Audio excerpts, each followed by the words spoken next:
Bonjour à toutes et à tous. Pour ce regard d'expert dédié aux problématiques data marketing, nous allons revenir dans ce premier épisode sur l'importance de bien nettoyer sa donnée.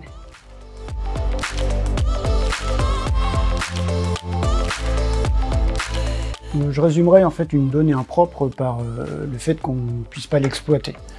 Une donnée impropre, c'est une donnée sur laquelle on va avoir un doute. On va avoir un doute sur sa fraîcheur, de quand elle date. On va avoir un doute sur sa qualité. Est-ce qu'elle veut vraiment dire quelque chose? Ou même simplement, elle peut être absente. C'est-à-dire qu'une des choses qui arrive le plus dans les bases de données, c'est qu'il manque des données. Donc en soi, une donnée impropre, c'est aussi une donnée qui n'est pas là. Je vais prendre un cas simple. J'ai mon CRM avec toutes mes données clients et une des entreprises est inactive. Sauf que mon système d'information n'était pas à jour et je ne le sais pas. Donc j'ai déclenché des actions, j'ai déclenché peut-être de la facturation, j'ai déclenché une prospection sur une entreprise qui n'existe pas. Une conséquence concrète d'avoir une donnée impropre.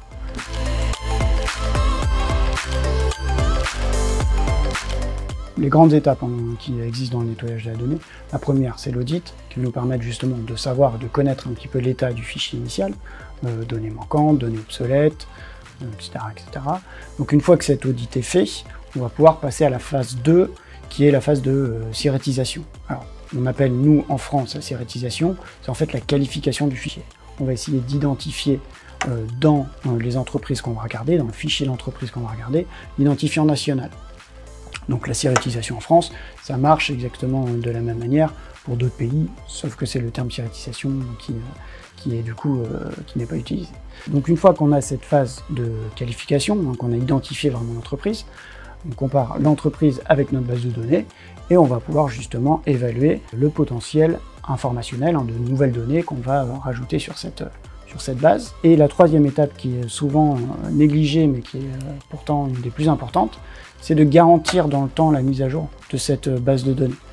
Donc là, il faut absolument penser à l'actualisation des données, au risque d'ici un an, 6 mois, ça dépend des données, de se retrouver avec une base de données impropre, telle qu'elle était au départ.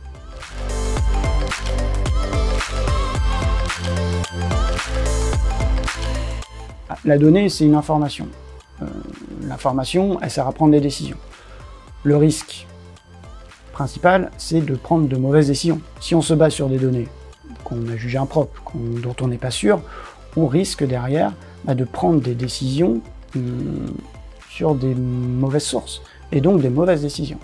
Le principal risque est là, il faut se rassurer sur la qualité de ces données. Se rassurer, c'est garantir des prises de décision viables et activables, notamment dans le marketing et le commerce, où derrière chaque action, il y a un lien avec le client.